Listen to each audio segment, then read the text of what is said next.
So partner Emmanuel Acho, you guys have become Twitter buddies for sure.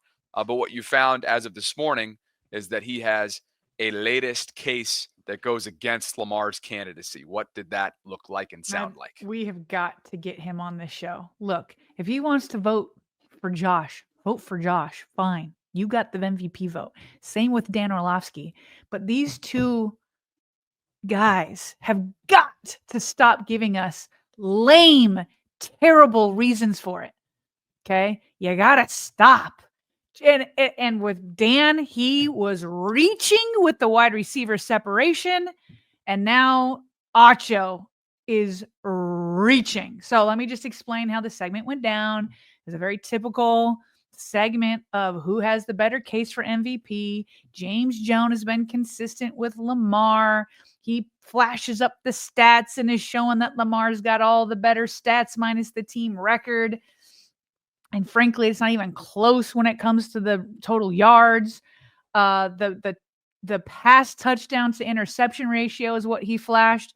Not even close. Lamar 39-4, Josh Allen 28-6. And listen, rushing touchdowns obviously count. Josh has 12, but half of those are from the 1 yard line. He's adopted the tush push. If we just wanted to do those stats, I mean, I'm sure we could just push Lamar in from the 1 yard line if we wanted to. Passer rating, obviously not close. And then James Jones points out, we've been pointing out that Lamar is number 2 right now in the history of the NFL with the single season passer rating. And if he gets over 131.6, is that what you had? Something like that? 38.6. 138.6, which he's done 4 times this year. If he does that, then he'll take the number 1 spot. And so then comes Acho. Woo, I got to tweet back at him. You know what? Maybe we'll do that here. Listen. You can do a live tweet? Yes, I will do a live tweet. Okay.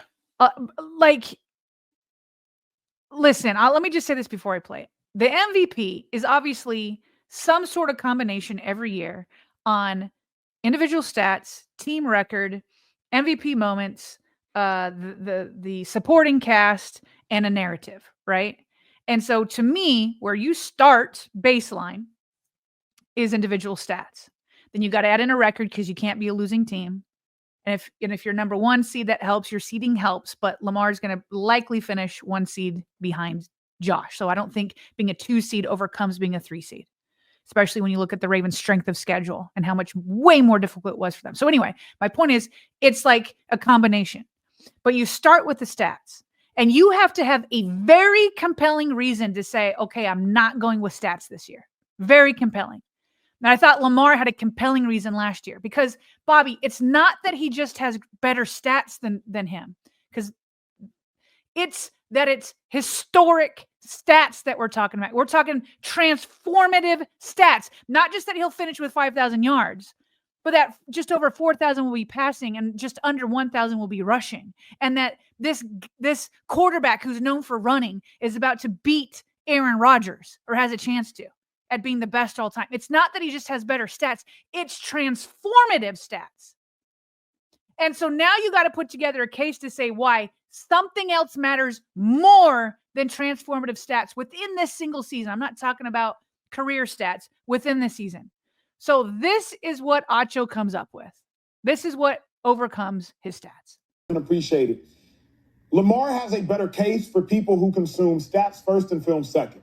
Josh Allen has a better case for people who consume film first and stats second. I say it like this because, and when I've sat in any defensive meeting room I've ever sat at the collegiate level or the NFL level, sat with several brilliant minds, much more brilliant than myself, I have never had a defensive coordinator bring up a player's passer rating in a defensive meeting. I've never had a coach or defensive coordinator bring up how many touchdowns a player's thrown, nor a coach bring up how many interceptions a player's thrown. A coach in every meeting I've ever sat in, which is how I consume the game of football, they just turn on the tape.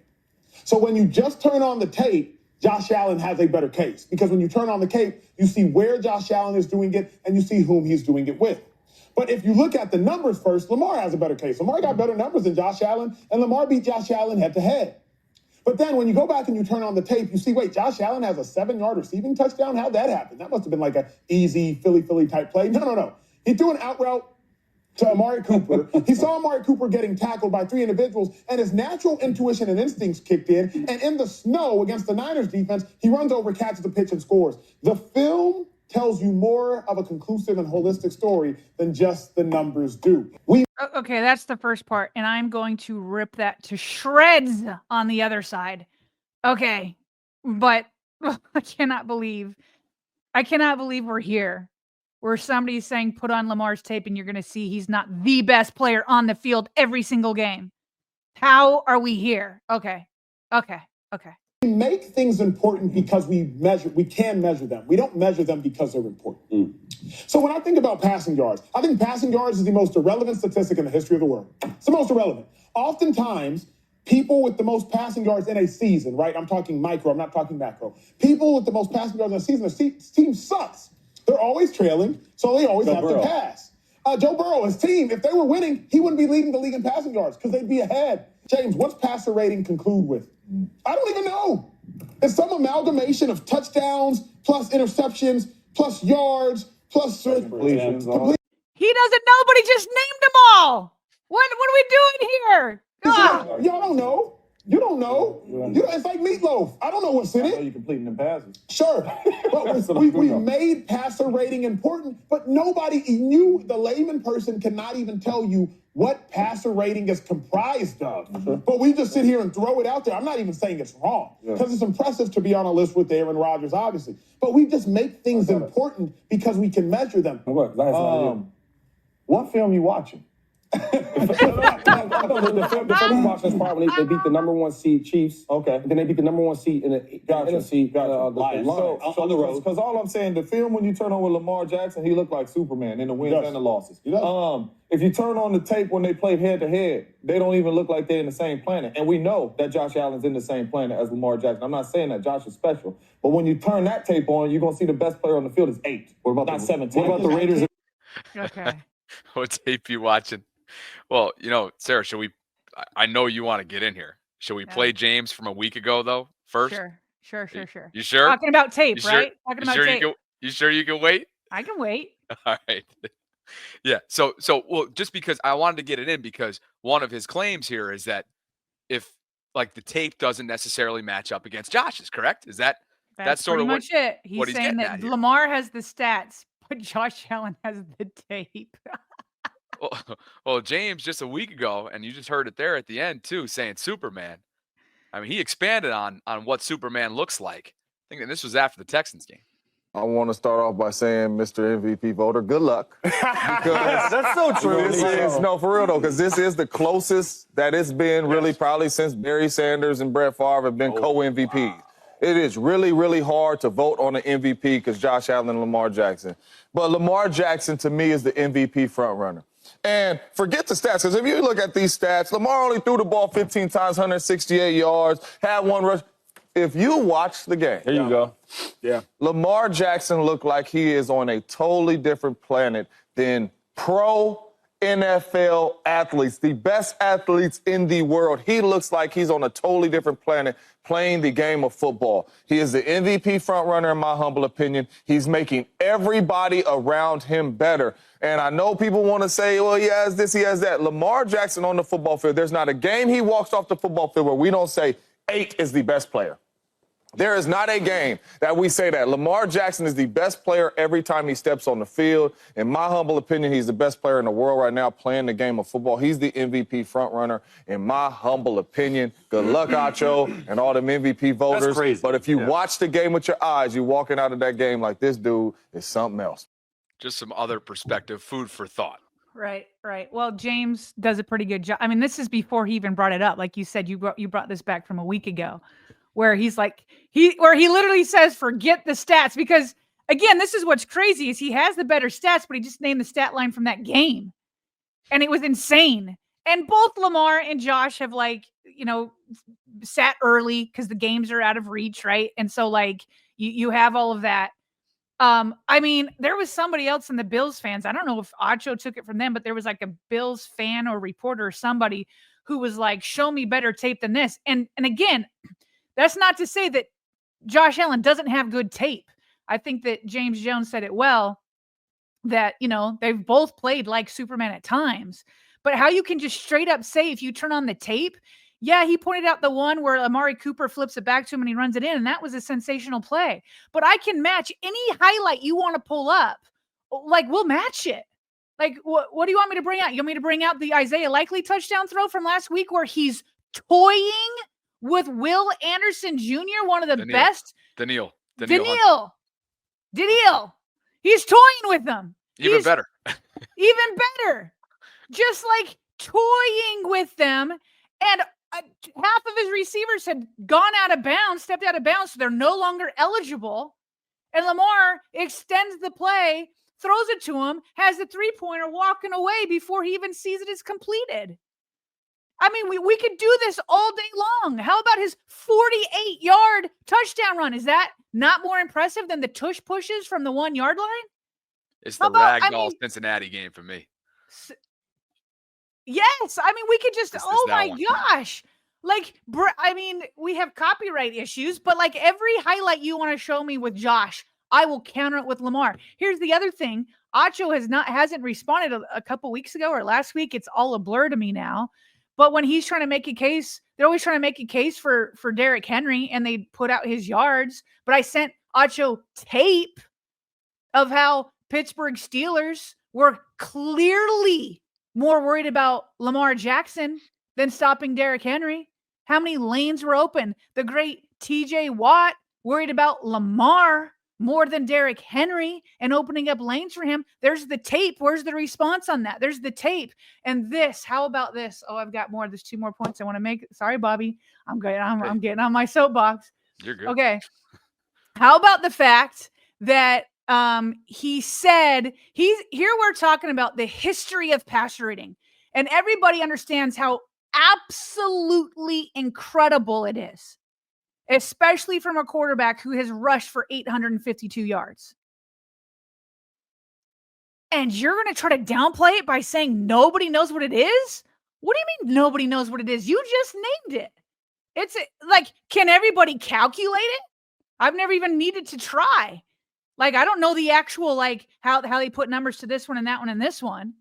But, like, where people it's universally recognized. It's universally recognized that it's a calculation that uses attempts, completions, passing yards, passing touchdowns, and interceptions. So it puts those 5 things together and gives you a score on that. And then he tries to act like that's not important.